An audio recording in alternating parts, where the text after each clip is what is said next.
Hello friends, आप सभी का स्वागत है हमारे YouTube channel success master by Anoop Sarkar में। जैसा कि हम लोग आज मिसलेनियस देखेंगे बिहार के संदर्भ में, क्योंकि मिसलेनियस से 2-3 प्रश्न पूछे ही जाते हैं, आपके बीपीएससी शिक्षक भर्ती में पूछे जाते हैं। जैसे हम लोग पीआरटी का एग्ज़ाम दे या जीएस 40 नंबर का अगर प्रश्नों की बात करें या सब्जेक्ट कॉम्बिनेशन की बात करें तो कुछ प्रश्न मिसलेनियस के संदर्भ में भी होते हैं। तो चलिए हम लोग देखते हैं क्या है बिहार के संदर्भ में। मिसलेनियस हो जाएगा और मुझे लगता है कि आपको बहुत सारा चीज़ याद भी होगा। चलिए एक बार रिवाइज ही हम लोग कर लेते हैं। पूछा जा सकता है कि देश रत्न और आजाद शत्रु किसको कहा जाता है। देश रत्न और आजाद शत्रु किसको कहा जाता है? तो ये डॉक्टर राजेंद्र प्रसाद को कहा जाता है देश रत्न और आजाद शत्रु। देश रत्न आजाद शत्रु के नाम से डॉक्टर राजेंद्र प्रसाद जाने जाते हैं। लोकनायक के नाम से जयप्रकाश नारायण जाने जाते हैं। लोकनायक है ना, लोकनायक के नाम से जयप्रकाश नारायण। यदि पूछे कि जननायक के नाम से किनको जानते हैं तो जननायक कर्पूरी ठाकुर को कहा जाता है ना, जननायक कर्पूरी ठाकुर को कहा जाता है। बिहार विभूति किसको कहते हैं?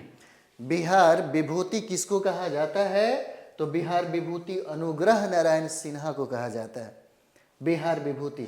और किसान के मसीहा किसको बोलते हैं? किसान मसीहा किसको कहा जाता है? तो ये स्वामी सहजानंद सरस्वती हो जाते हैं। स्वामी सहजानंद सरस्वती को किसान मसीहा कहा जाता है। बिहार केसरी के नाम से श्री कृष्ण सिंह जाने जाते हैं।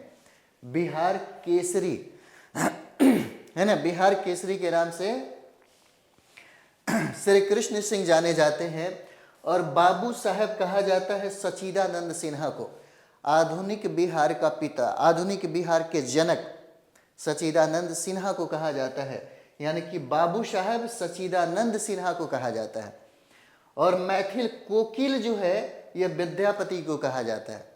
बिहार की स्वर कोकिला की अगर बात करें तो लता मंगेशकर को कहा जाता है। और भारत के स्वर कोकिला की बात किया जाए तो लता मंगेशकर को कहा जाता है। और बिहार के जो स्वर कोकिला है ये शारदा सिन्हा को कहा जाता है ना। और बाबूजी किनको कहते हैं? तो बाबूजी जगजीवन राम को कहा जाता है, बाबूजी है ना। और राष्ट्र कवि अगर पूछे कि राष्ट्र कवि किसको कहते हैं तो राष्ट्र कवि जो है रामधारी सिंह दिनकर को कहा जाता है। तो ये जो उपनाम है, उपनाम के संदर्भ में कई बार प्रश्न पूछ भी लिया जाता है, इसीलिए 1-2 बार इसका रिवाइज करते रहिए, प्रश्न आपसे नहीं छूटेगा। चलिए नेक्स्ट हम लोग देखेंगे यहाँ से फिल्म और भाषा। पूछा जा सकता है कि हिंदी फिल्म, बिहार का पहला हिंदी फिल्म कौन हो जाएगा? बिहार का पहला हिंदी फिल्म है कल हमारा है, कल हमारा है। पूछा जा सकता है कि बिहार का पहला भोजपुरी फिल्म कौन होगा? तो भोजपुरी फिल्म होगा गंगा मैया तोहरे पियरी चढ़ैबो, गंगा मैया तोहरे पियरी चढ़ैबो। पूछा जा सकता है कि बिहार का पहला मैथिली फिल्म कौन है? मैथिली फिल्म, तो मैथिली फिल्म हो जाएगा कन्यादान, मैथिली फिल्म हो जाएगा कन्यादान हो जाएगा। और मगही फिल्म है, मगही फिल्म हो जाएगा भैया है ना, भैया, सॉरी भैया हो जाएगा। 1961 में यह फिल्म बनी थी, यानी कि हिंदी फिल्म हो जाएगा कल हमारा है, भोजपुरी फिल्म हो जाएगा गंगा मैया तोहरे पियरी चढ़ैबो, और मैथिली फिल्म हो जाएगा कन्यादान, और मगही फिल्म हो जाएगा भैया है ना, भैया हो जाएगा। उसके बाद यहाँ पे सॉरी यार, संस्था और स्थापना वर्ष देखेंगे। पूछा जा सकता है पीएमसीएच की स्थापना कब हुई? पीएमसीएच की स्थापना, तो पीएमसीएच की स्थापना होती है 1925 में है ना, 1925 में पीएमसीएच की स्थापना होती है। प्रथम दूरदर्शन का स्थापना 1978 में होता है। प्रथम दूरदर्शन की स्थापना 1978 में होता है। और डीएमसीएच की स्थापना 1946 में होता है, 1946 में डीएमसीएच दरभंगा का। उसके बाद यहाँ पे कृषि विश्वविद्यालय जो है इसका स्थापना 1905 में होता है, 1905 में। चलिए यहाँ पर हम लोग देखें पत्र पत्रिकाओं के नाम। हिंदी समाचार पत्र बिहार के बारे में पूछे तो सबसे पहले बिहार बंधु हो जाएगा, जो 1874 में प्रकाशित हुआ। हिंदी समाचार पत्र में बिहार बंधु है ना, ये बिहार बंधु है। उसके बाद सर्वहितैषी जो 1890 में प्रकाशित हुआ, वह दैनिक समाचार पत्र था। सर्वहितैषी 1890 में और बिहार बंधु 1874 में। द बिहार हेराल्ड जो अंग्रेजी समाचार पत्र था, जो सप्ताह में एक बार छपती थी, उसका नाम है द बिहार हेराल्ड। उसके बाद जो अंग्रेजी समाचार पत्र जो रोज छपती थी, उसका नाम है द सर्च लाइट, है ना, द सर्च लाइट हो जाएगा। उसके बाद हम लोग देखेंगे बिहार में कितने लोगों को, कौन कौन लोगों को भारत रत्न मिला है। सबसे पहले बिहार में भारत रत्न मिला 1962 में डॉक्टर राजेंद्र प्रसाद को। डॉक्टर राजेंद्र प्रसाद को 1962 में भारत रत्न मिला। 1963 में जाकिर हुसैन को भारत रत्न से सम्मानित किया जाता है, 1963 में। 62 में डॉक्टर राजेंद्र प्रसाद को और 63 में जाकिर हुसैन को और जयप्रकाश नारायण को 1999 में भारत रत्न से सम्मानित किया जाता है। बिस्मिल्लाह खान जो बक्सर डुमराव के रहने वाले थे, उनको 2001 में भारत रत्न से सम्मानित किया जाता है। और 2024 में कर्पूरी ठाकुर को, जो बिहार के 2 बार मुख्यमंत्री रहे, जननायक के नाम से जाने जाते हैं, 2024 में इनको भारत रत्न से सम्मानित किया गया, है ना, भारत रत्न से इनको सम्मानित किया गया। नेक्स्ट यहाँ पर देखेंगे बिहार में, है ना, बिहार में गंगा नदी के किनारे कितने जिले हो जाएंगे। तो बिहार में गंगा नदी के किनारे जिलों की संख्या कितना है, तो 12 हो जाएगा। कौन कौन से जिला है, तो यहाँ पर देखेंगे हम लोग, ये बक्सर हो जाएगा। पूछा जा सकता है आपसे, और प्रश्न पूछा गया है बीपीएससी में, कि बिहार में कौन ऐसा जिला है जहाँ पर गंगा की लंबाई सर्वाधिक है। तो सर्वाधिक गंगा की लंबाई कहाँ है, पटना में 99 किलोमीटर हो जाता है। और दूसरा स्थान पूछे कि दूसरा, यानी कि पटना के बाद दूसरा वह कौन ऐसा जिला है जहाँ पर गंगा की लंबाई सर्वाधिक है, तो ये भागलपुर हो जाएगा, 97 किलोमीटर, 97 किलोमीटर हो जाएगा। तो चलिए गंगा के किनारे जिलों की संख्या कितना, तो 12 हो जाएगा। कौन कौन से जिला है, तो ये बक्सर हो जाएगा, पटना हो जाएगा, बेगूसराय हो जाएगा, पटना, बेगूसराय और कटिहार हो जाता है। यहाँ पर देखेंगे भोजपुर, वैशाली, मुंगेर, भागलपुर, सारण, समस्तीपुर, खगड़िया, लखीसराय, ये 12 जिले जो हैं, याद रखिएगा। और सबसे बढ़िया तरीका होता है कि जब आपके पास बिहार का मैप होगा, तो मैप का स्टडी करिए, उसको रंगिए, उसको कोशिश करिए ये समझने का कि इस बिहार, यानी कि ये जो गंगा नदी है, ये गंगा नदी बिहार के 12 जिलों से होकर के, है ना, वह गुजरती है। तो कौन कौन सा जिला है और कहाँ कहाँ है। यदि आप इस तरह से स्टडी करिएगा तो प्रश्न नहीं छूटेगा। आपके बिहार शिक्षक भर्ती में एक प्रश्न जो है निश्चित तौर पे यहाँ से, है ना, पूछा जाता है। तो चलिए हम लोग और भी देख लें कुछ चीज़ें हैं, है ना। चलिए याज्ञवल्क्य, तो ये याज्ञवल्क्य जो है, इनका वर्णन रामायण में है। और विदेह के राजा जनक के ये समकालीन है, विदेह राजा के समकालीन है याज्ञवल्क्य। आर्यभट्ट ये बिहार के गणितज्ञ एवं खगोल शास्त्री थे। आर्यभट्ट जो हैं, ये बिहार के गणितज्ञ एवं खगोल शास्त्री थे। इनका जन्म कुसुमपुर में हुआ था। पटना का अनेक नाम है, कुसुमपुर कह सकते हैं, पाटलिपुत्र बोल सकते हैं, पाटलिपुत्र बोल सकते हैं, है ना, अजीमाबाद भी कह सकते हैं।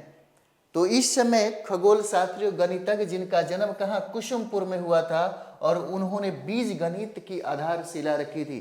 पूछा जा सकता है, इन्होंने बीज गणित की आधारशिला रखी और आर्यभट्टियम की रचना इन्होंने किया था।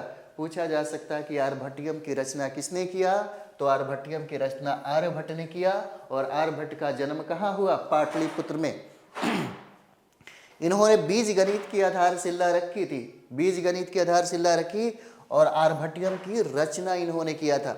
एक प्रश्न जो बार बार पूछता है, बार बार पूछा जाता है आपके एग्जाम में, गुरु गोविंद सिंह को लेकर के। गुरु गोविंद सिंह को लेकर के, ये सिखों के 10वें गुरु थे जिनका जन्म पाटलिपुत्र पटना में हुआ था। यानी कि इनका जन्म 22 दिसंबर 1662 को पटना साहिब में हुआ था और ये सिखों के 10वें गुरु हैं। ये 10वें गुरु हैं, सिखों के 10वें गुरु हो जाते हैं। चलिए और भी चीजें हम लोग जाने यहाँ पे। सच्चिदानंद सिन्हा है ना, सच्चिदानंद सिन्हा। तो प्रारंभिक जीवन और शिक्षा देखते हैं। सच्चिदानंद सिन्हा का जन्म 10 नवंबर 1871 को बिहार के मुंगेर जिले में हुआ था। पूछा जा सकता है, इसलिए एक बार व्यक्तित्व को जरूर ध्यान से पढ़िएगा, है ना। एक बार पढ़िए और लिखिए। सबसे अच्छा तरीका होता है पढ़ करके लिखने का, ज़्यादा याद रहेगा, आपके पास फैक्ट भी ज़्यादा याद रहेगा और ज़्यादा दिनों तक इसे याद करके रखा भी जा सकता है। और सबसे बड़ी बात है कि जब आप क्वेश्चन बनाते हैं तो कन्फ्यूजन भी नहीं होगा। जो लोग पढ़ करके लिखना ज़्यादा पसंद करते हैं, लिख करके पढ़ते हैं, उनका स्कोर सबसे ज़्यादा होता है। तो जन्म होता है 1871, 10 नवंबर 1871 को मुंगेर जिला में होता है। शिक्षा उन्होंने प्रारंभिक शिक्षा बिहार में प्राप्त की, लेकिन उस शिक्षा के लिए वो इंग्लैंड चले गए और उन्होंने कानून की डिग्रियां यहाँ पर प्राप्त की।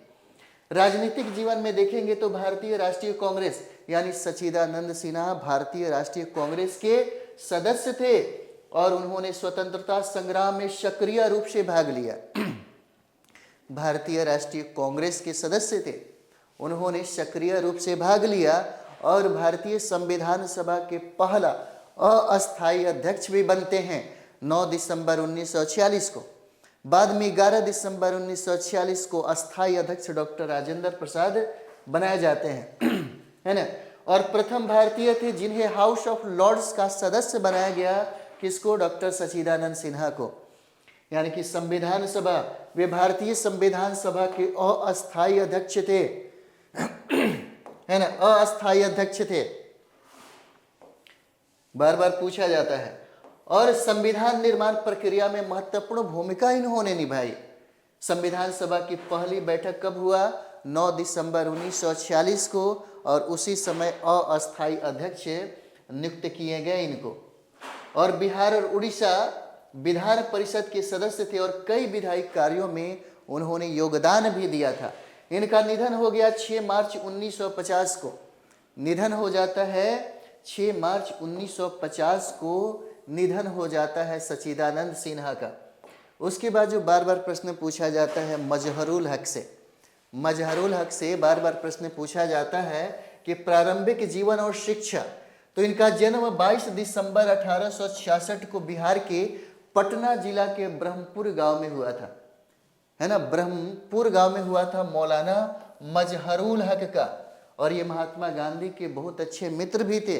22 दिसंबर 1866 को बिहार के पटना जिला के ब्रह्मपुर गांव में इनका जन्म हुआ और शिक्षा उन्होंने अपनी प्रारंभिक शिक्षा पटना में प्राप्त की और इंग्लैंड से उन्होंने कानून की डिग्रियां भी प्राप्त की।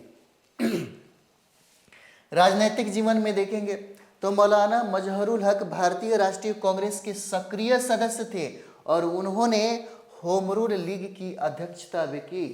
होम रूल लीग की अध्यक्षता पूछेगा कि बिहार में किसने किया, तो मजहरुल हक ने किया। इतना ही नहीं, जब चंपारण सत्याग्रह 1917 में महात्मा गांधी जब कर रहे थे तो उसमें मजहरुल हक की भूमिका भी बहुत महत्वपूर्ण थी। उस समय मजहरुल हक की भूमिका भी बहुत ही महत्वपूर्ण थी। समाज सुधार के रूप में तो मौलाना मजहरुल हक ने शिक्षा के महत्व को बखूबी समझा और कई विद्यालय और शिक्षण संस्थानों की स्थापना भी की।